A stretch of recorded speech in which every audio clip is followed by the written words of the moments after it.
During an election, numerous people vote for a party that they believe is going to change their lives for the better.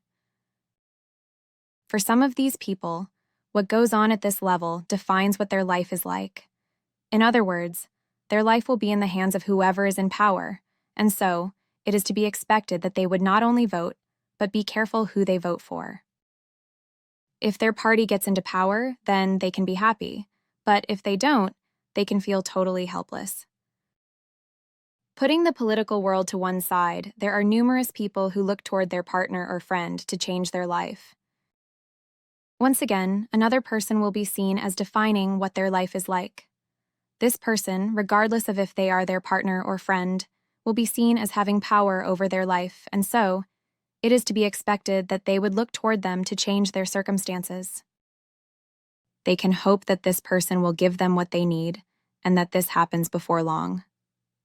Now, when someone looks towards a political party to change their life, they are likely to be surrounded by people who are in the same position. On the other hand, when they look toward another person to change their life, they can be seen as someone who needs to take responsibility for their life. At the same time, if someone is in the first position, they can be told that they need to take life into their own hands and stop looking toward people who don't care about them, to rescue them. Likewise, if someone is in the second position, they can have people in their life who treat them like a child and are happy to do things for them. One way of looking at this would be to say that the reason someone would want to be rescued is because they feel powerless. They don't have the sense that they have what it takes to meet their needs and create a fulfilling life. Therefore, they look towards other people who may come across as strong, powerful, and capable, to change their life. Nonetheless, why is it that they would believe that another human being has more power than they do?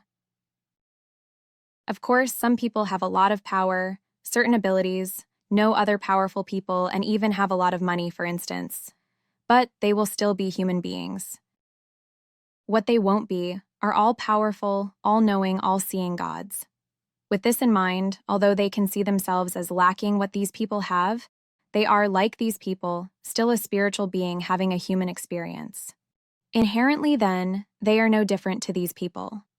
One of the main differences is likely to be that the person who wants to be rescued has a view of themselves that relates to them having no power, while the person who presents themselves as someone who can rescue others doesn't.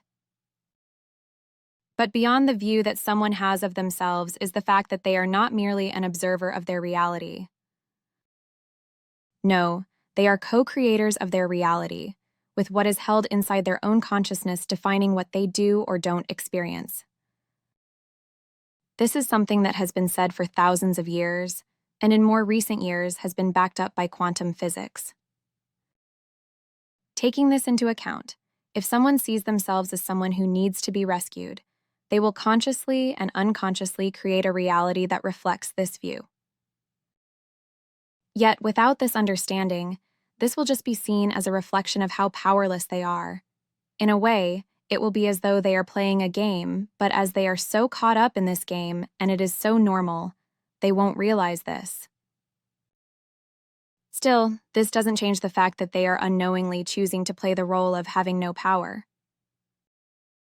To take a step back, when it comes to why they would see some people as being all-powerful, all-knowing, all-seeing gods, as opposed to their fellow human beings, it can show that they are unknowingly projecting their parental figure or figures into them. So when they were a child, their parent or parents would have been gods in their eyes, due to how much power they had over them. This stage of their life is now over, but they will still carry child parts inside their own consciousness, which is why they will elevate certain people.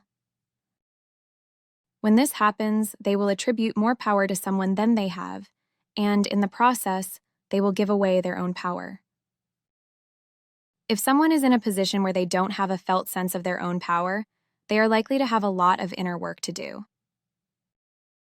When it comes to this work, it can largely relate to them working through wounds that they experienced during their formative years. This will take courage, patience, and persistence. If you would like to find out more about the services that I offer, please go to www.oliverjrcooper.co.uk or email me at info@oliverjrcooper.co.uk, and I'm looking forward to assisting you on your journey.